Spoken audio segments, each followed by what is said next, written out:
America and Israel have together started a full-scale military attack on Iran. The operation has been named Operation Epic Fury, and this is not a one-day strike. U.S. officials are saying that this will continue for several days. Tehran, Isfahan, Qom, Kermanshah, bombs are falling across Iran. The most shocking part is that strikes were carried out on the compound of Iran's supreme leader, Ayatollah Ali Khamenei, and it has now been confirmed that he has been killed. This was confirmed by Iranian state TV itself. Iran has announced 40 days of national mourning and 7 days of holiday. Khamenei was in his office when the strike happened. Along with him, his daughter, his son-in-law, and his granddaughter were also killed. Apart from this, several top commanders of Iran's army were killed during a Defense Council meeting. Trump said, "The people that make all the decisions, most of them are gone." The reaction on the streets of Tehran was divided. On one side, some people celebrated, while on the other side, some people were crying. In response, Iran launched missiles not only at Israel, but also at the UAE, Qatar, Bahrain, and Kuwait. Explosions were heard in Dubai. One person died in Abu Dhabi because of missile debris. Smoke was seen rising near the U.S. Al Udeid Air Base in Doha. In Bahrain, the U.S. Navy's 5th Fleet Base was directly hit. Iran's armed forces, the IRGC, said that they attacked 27 American military bases. This operation was named Operation True Promise 4.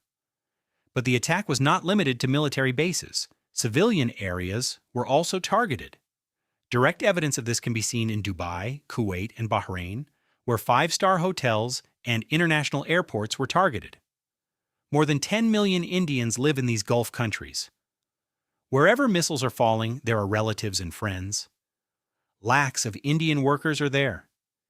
India's embassy has issued an advisory asking Indians to exercise utmost caution. In Israel alone, there are more than 18,000 Indian students. Most Gulf countries have closed their entire airspace. All flights have been canceled. If these strikes turn into a full-scale war, the impact will be even worse. India imports more than 50% of its crude oil through the Strait of Hormuz.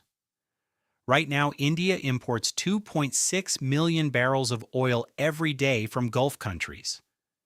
If Iran closes the Strait of Hormuz, India's oil supply could stop. Reports are coming that Iranian forces have already announced the closure of the strait.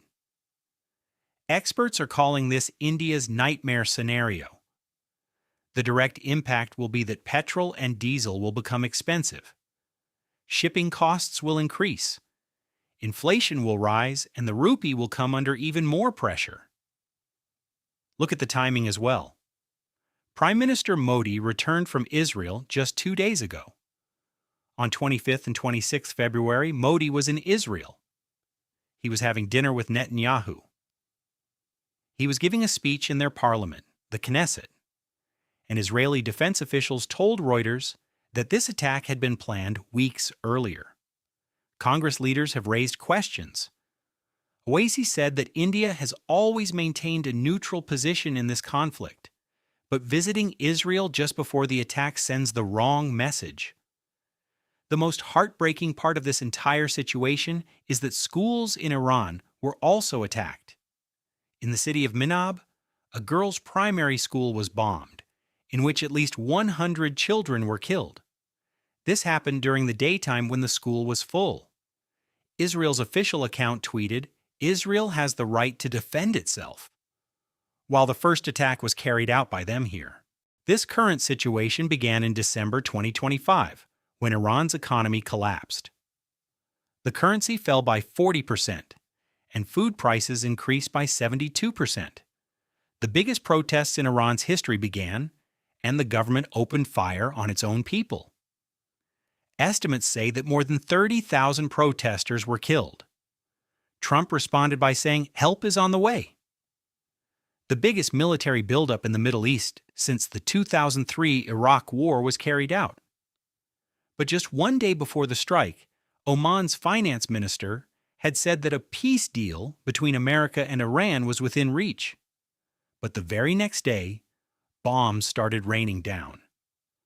According to the Washington Post, this attack had been planned months earlier. Allegedly, the Saudi prince and Israel repeatedly lobbied Trump to carry this out. Trump tweeted to the Iranian people, "When we are finished, take over your government."